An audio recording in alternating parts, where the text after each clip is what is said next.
thousands of extrajudicial killings, hundreds of enforced disappearances, লক্ষাধিক মানুষের নামে মামলা, খুনের তো হিসেবই নেই। এই ধরনের অনেক মানবতা বিরোধী অপরাধ যখন একটি পর্যায়ে এমন পর্যায়ে পৌঁছে গেছে যে যেটা তখন এফেক্টেড হতে শুরু করেছে পুরো দেশের মানুষ, তখন কিন্তু আসলে ওই আমি থেকে আমরা থেকে আমরা সকলেই মাঠে নেমে এসেছি।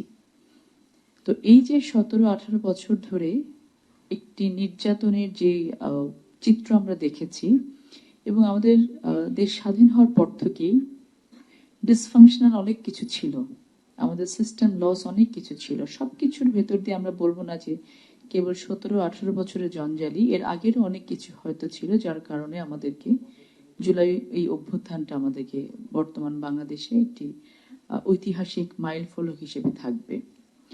এখন এটাকে আমরা কিভাবে সামনের দিকে এগিয়ে নিয়ে যাব, রাজনীতিটিকে কোন সংস্কৃতিতে আমরা পরিবর্তনের রূপ নেব, সেটা ডিপেন্ড করে আসলে আমাদের উপরে।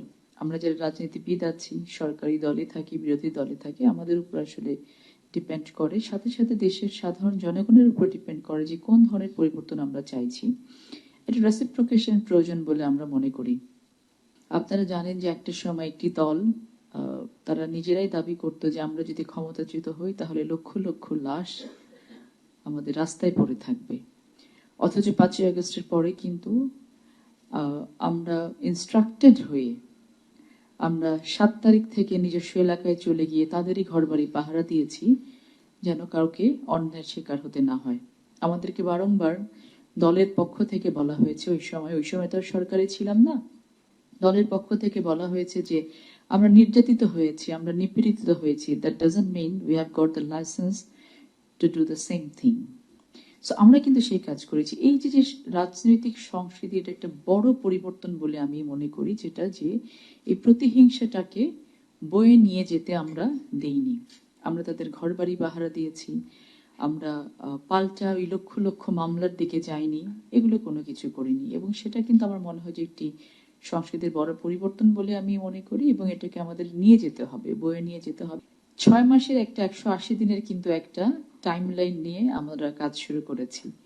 আমি মনে করি যে এই 180 দিনের টাইমলাইনটা যে শুধু আমাদের জন্য ছিল তা না, পুরো দেশের জন্য ছিল। যে আমরাও যেমন নিজেদেরকে প্রস্তুত করার চেষ্টা করেছি, আমরাও চেষ্টা করেছি যে একেবারেই ভঙ্গুর একটি দশা থেকে, একটি রাজনৈতিক প্রেক্ষাপট থেকে বাংলাদেশকে আগে স্টেবল করা, তারপর স্টেবল অবস্থা থেকে আস্তে আস্তে দাঁড় করানোর জন্য 180 দিনের একটি টাইমলাইন নিয়ে আমরা কাজ করার চেষ্টা করেছি। আমি মনে করি যে সেই জায়গাটাতে আমরা একে অপরকে বোঝা, আন্ডারস্ট্যান্ডিং লেভেলটাকে অনেক বেশি গ্রো আপ করা। আমরা চেয়েছি আমাদের যা আছে, যারা আছেন, একটা সময় কি ছিল যে একটি দল পরিবর্তন, ক্ষমতা পরিবর্তন হওয়ার সাথে সাথে বিগত দলের সকল কিছু ভ্যানিশ করে দেয়া।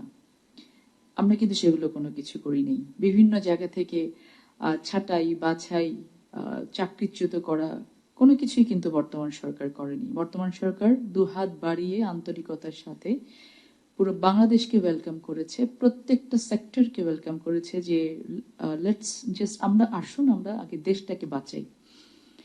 এবং এটাকে আমি মনে করি অনেক বড় সংস্কৃতির একটি পরিবর্তন। সাংবাদিকদেরকে বলেছি, আমরা বিভিন্ন পেশাজীবীদেরকে বলেছি, শিক্ষকদেরকে বলেছি যে আমরা যে যেখানে আছি সেখান থেকে আমরা যেন আমাদের দেশটাকে বাঁচানোর জন্য এগিয়ে আসতে পারি, কাজ করতে পারি। আমাদের অনেকগুলো প্রজেক্ট আছে, ফ্ল্যাগশিপ প্রজেক্ট বর্তমান সরকারের, যেটা আমরা 31 দফার মাধ্যমে আমরা সেগুলো জনগণের কাছে নিয়ে গেছি এবং জনগণকে বলেছি যে আপনারা যদি আমাদেরকে নির্বাচিত করেন আমরা এগুলো নিয়ে আপনাদের সামনে আবার ফেরত আসবো। এবং মাহাদি ইতিমধ্যে বলেছে যে তার ম্যাক্সিমাম কাজগুলোতে আমরা হাত দিয়েছি এবং আমরা চেষ্টা করছি সফলতার সাথে যেন কাজগুলো করতে পারি, ট্রান্সপারেন্ট ওয়েতে যেন কাজগুলো করতে পারি। One of the main flagship projects is family card. আমরা সেটা চেষ্টা করছি যতটা স্বচ্ছতার সাথে নিশ্চিত করা যায়। বারংবার বলেছি it is an universal project, এবং এটাতে কে কোন মতে বিশ্বাস করছেন, কোন মাটি কোন মার্কাতে ভোট দিয়েছেন, এটা ডিপেন্ড করবে না যে তিনি ফ্যামিলি কার্ড পাওয়ার যোগ্যতা অর্জন করবেন কি করবেন না। সো ইটস মেথড, যে মেথডের মধ্য দিয়ে আমরা প্রক্সিমিন টেস্টের মধ্য দিয়ে বেনিফিশিয়ারি সিলেক্ট করে এটা আমরা বেনিফিশিয়ারির কাছে সরকারের কোষাগার থেকে 2500 করে টাকা আমরা মাদের হাতে পৌঁছে দিচ্ছি, যেন আমাদের দেশের নারীদেরকে অর্থনৈতিক এবং মানসিকভাবে স্বাবলম্বী করা যায়। বর্তমান সরকার আরো কি সরকার বা আমি সরকার না বলি, বর্তমান আমল বলি, যে বর্তমান আমলে আর রাজনৈতিক সংস্কৃতির কি পরিবর্তন এসেছে বলে মনে করি? বড় একটি পরিবর্তন, যে বড় বড় অনেক মেগা প্রজেক্ট ইনভেস্ট না করে মানুষের জীবনের উপরে ইনভেস্ট করা হচ্ছে, যেখান থেকে টাকা বিদেশে পাচার হবে না, যেখান থেকে দেশের টাকা দেশের ভেতরে রোল ওভার হবে। সেই প্রজেক্টগুলোর মধ্যে একটি হচ্ছে ফ্যামিলি কার্ড, একটি হচ্ছে কৃষকদের জন্য কার্ড, একটি হচ্ছে ইমাম মুয়াজ্জিন এবং আমাদের যারা ধর্মীয় নেতা আছে তাদের বেতন ভাতা দেয়া, যেন তারা একটি এলাকাতে যখন ফ্যামিলি কার্ডের 2500 টাকা রোল ওভার হবে, 100 জনের কাছে 2500 টাকা যদি একটি এলাকাতে রোল ওভার হয়, তাহলে সেখানে কিন্তু ওখানকার ইকোনমিটা সচল হচ্ছে, ওই গ্রামটা কিন্তু স্বাবলম্বী হচ্ছে।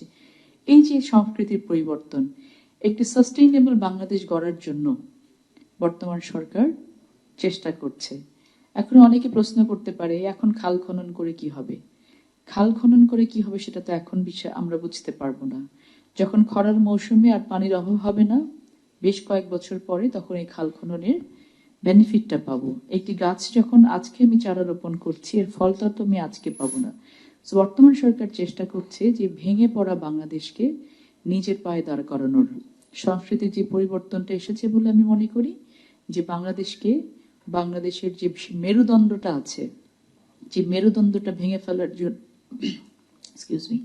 মেরুদণ্ডটা ভেঙে ফেলার জন্য অত্যন্ত সুপরিকল্পিতভাবে, সিস্টেমেটিক্যালি, ডেলিবারেটলি সকল ইনস্টিটিউশনকে ধ্বংস করা হয়েছিল, সেই মেরুদণ্ডটাকে সোজা করে দাঁড় করানোর একটি কালচার বর্তমান সরকার শুরু করছে।